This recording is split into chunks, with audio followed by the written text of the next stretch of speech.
Acting workshop എടുക്കാൻ വേണ്ടി പ്രഗത്ഭരായിട്ടുള്ള വ്യക്തികളാണ് നമ്മളോടൊപ്പം വരുന്നത്. അതുപോലെ ഈ വർക്ക്ഷോപ്പ് തീരുമ്പോൾ നമ്മൾ ഒരു സ്റ്റേജ് പെർഫോമൻസും ഉദ്ദേശിക്കുന്നുണ്ട്. ആ സ്റ്റേജ് പെർഫോമൻസിൽ ഈ ആക്ടിംഗ് വർക്ക്ഷോപ്പിൽ സെലക്ട് ചെയ്യപ്പെടുന്ന ആളുകൾക്ക് പങ്കെടുക്കാവുന്നതാണ്.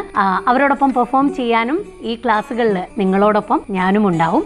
10 വയസ്സ് മുതൽ ഒരു 60-65 വയസ്സ് വരെ പ്രായത്തിലുള്ള ആളുകൾക്ക് ഈ ഒരു വർക്ക്ഷോപ്പിൽ പങ്കെടുക്കാവുന്നതാണ്. നമുക്കറിയാം UAE നിങ്ങൾ വളരെയധികം തിരക്കില് ജോലികളിലും ഒക്കെയാണ്. നിങ്ങളുടെ ഒരു സമയത്തെ ക്രമപ്പെടുത്തിയിട്ട് ആയിരിക്കും നമ്മൾ ഈ വർക്ക്ഷോപ്പ് കണ്ടക്ട് ചെയ്യുന്നത്. പിന്നെയും കുറേ സർപ്രൈസുകളും സസ്പെൻസുകളും ഒക്കെ ഇതിനകത്തുണ്ട്. മാജിക് ഈഫ് കണ്ടക്ട് ചെയ്യുന്നത് ഷീ കമ്പനിയും അസോസിയേറ്റ് ചെയ്യുന്നത് മുദ്ര ഇവന്റ്സും ആണ്. ജൂലൈ 24 മുതലാണ് ഈ ഒരു പ്രോഗ്രാം സ്റ്റാർട്ട് ചെയ്യുന്നത്. ഇപ്പൊ ലിമിറ്റഡ് സീറ്റുകളാണുള്ളത്. അഭിനയത്തെ നിങ്ങൾ അത്രയേറെ സ്നേഹിക്കുന്നുണ്ടെങ്കിൽ ഞങ്ങളോടൊപ്പം മാജിക് ഈഫിൽ കൂടുക. താഴെ കാണുന്ന കോൺടാക്ട് നമ്പറിൽ നിങ്ങൾ കോൺടാക്ട് ചെയ്യുക. നമുക്ക് ഒരുമിച്ച് അഭിനയിക്കാം, ഒരുമിച്ച് പെർഫോം ചെയ്യാം മാജിക് ഈഫിലൂടെ.